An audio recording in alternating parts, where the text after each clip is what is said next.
As many of you know, I live in a house with three women, my wife Denise, our 12-year-old daughter Maggie, and our 7-year-old daughter Lucy. I love being the father of daughters, but I have to confess it is much different than the house I grew up in where we outnumbered my mom. There's just so much more emotion that happens day to day, more yelling, more slamming doors, and that's just me. Girls are interested in very different things. I'm a good spender, but my wife and my girls are good shoppers. They enjoy the experience of wandering the aisles of Target, being at the mall. Me, not so much. Maggie hasn't gone pro yet with the shopping thing, but some scouts are watching her. She loves shopping. It may be her favorite thing to do. Lucy, still in the minor leagues, but surely she will move and follow in her grandmother and great-grandmother's footsteps. I tell you all this to let you know that I have spent my fair share of time on benches at the mall and waiting outside dressing rooms at Target. I've held a few purses, that's all I'm saying. I'm not trying to brag, I'm pretty good at it. But maybe my favorite thing to do in my time that I spend sitting and waiting is people watching. I enjoy that. The best time to watch people, if you're wondering, if you're curious, at the mall is Friday or Saturday evening when there are lots of teenagers around. Now, I know hearing your pastor say he likes to watch teenagers at the mall is up there in the 10 creepiest things someone could say, but it's not that way. The reason I like watching teenagers is because they are the least subtle creatures in all of creation. The social stratification, the posturing, the group dynamics, they're all on display there. From 50 yards away, you can see the desperation of the young girl who loves the young man, but the young man is completely oblivious because he's a young man. You can see the awkwardness, the mating rituals of the American teenager, hormones just bouncing off each other. It's wild to watch. It's like watching a little soap opera there from your bench at the mall. And then Denise and the girls come out of the shop, we buy the clothes, and we leave, and the show's over. Turns out that I'm not the only one, though, that likes to do a little people watching from time to time. Jesus liked to people watch, too. In today's scripture, he sits down across from the temple treasury and watches the crowds as they come and go, as they drop their offering in the collection boxes there outside the temple. But he begins the passage with a warning about the scribes. Now, we start this passage with Jesus going on the offensive. This is not something that Jesus normally does. It's a pretty rare occurrence in the Gospels. This isn't to say that Jesus is a pushover, but usually he asserts himself in response to someone else. A Pharisee pushes too far, a scribe prods him, a disciple asks the wrong question. But here, Jesus goes after the scribes without provocation. Now, he doesn't lump everyone together. In fact, a little earlier in this chapter, he actually had a very good interaction with the scribe who was talking about the great commandment to love God and love one another. But clearly there are some scribes that Jesus has an issue with. The ones he is most concerned about are those that use their title and their power in a way that is not becoming of someone who is trying to live the life of faith. He lashes out at them. He is warning his followers, don't be like these guys. He sees them in their falsehood, the way they live their lives, the way they express their faith. Their whole lives are these giant contradictions, filled with pride and greed, while at the same time trying to espouse a faith that denies these things. They're lifted up, they're honored, and yet they crushed people under the weight of the law and religious legalism. They embraced these lives of prestige and power. They loved their position so much because of the power that they afforded them. They wore long robes, like some of us. They were well educated, well-to-do.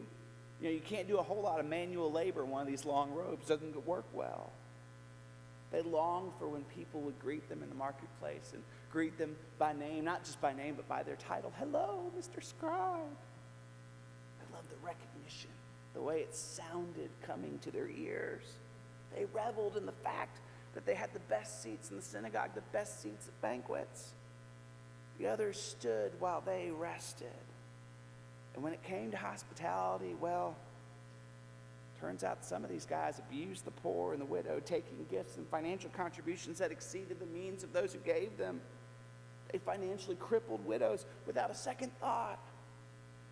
And when Jesus sees the lives of these men, he cannot help but warn his followers, beware that you don't become like some of these scribes. Don't subscribe to the faith that they have embraced, the faith that allows the abuse and neglect and pride, a faith that looks like holiness, but in reality is anything but. These men, whose original job was simply to transcribe religious texts, but over time became the enforcers of religious law, find themselves leading these lives of greed and corruption. They wear all the trappings of a faithful servant. They've met all the requirements. But their robes and their titles, they just hide who they really are. And all of it can't cover up the fact that their lives don't match the faith that they profess. And herein lies the challenge for each of us. You know, we're still struggling with the sin of the scribes today. There's still those of us who lead hollow lives that look like lives of holiness. Lives that claim to be Christ-centered to those who look from afar, but upon closer inspection are empty and devoid of the life that Christ calls us to. The only difference between the scribes and us seems to be the color of our robes, the covering we choose to cover up our lives. Today we often hide that spiritual emptiness or the corruption of our hearts in the guise of Christian culture. You know, we try to listen to the right music, we read the right books, we go see the Christian movies, we wear the Christian t-shirts, we got the bumper sticker, we got the cross. But our interior lives don't match the exterior. It's here, after all that talk about the scribes, that Jesus comes to watch these people going in and out of the temple treasury. He sees this poor widow. She's stooped over and alone. She has almost nothing to her name, almost nothing to give, nothing to live on.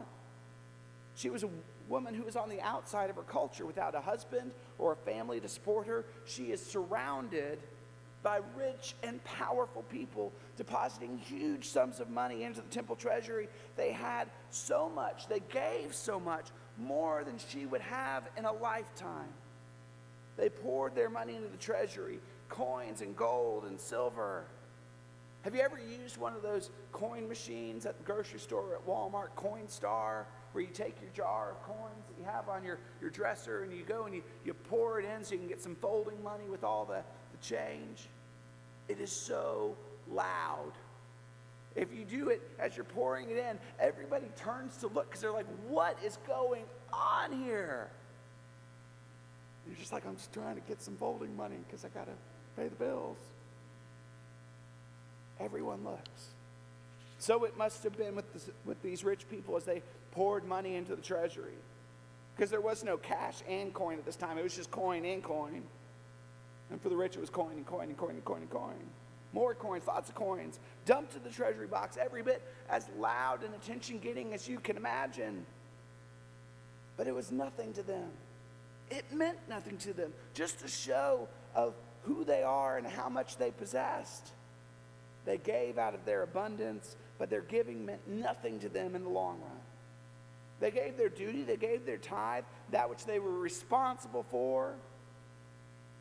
But there's much more at home, tucked away under the mattress. They look so right, so righteous.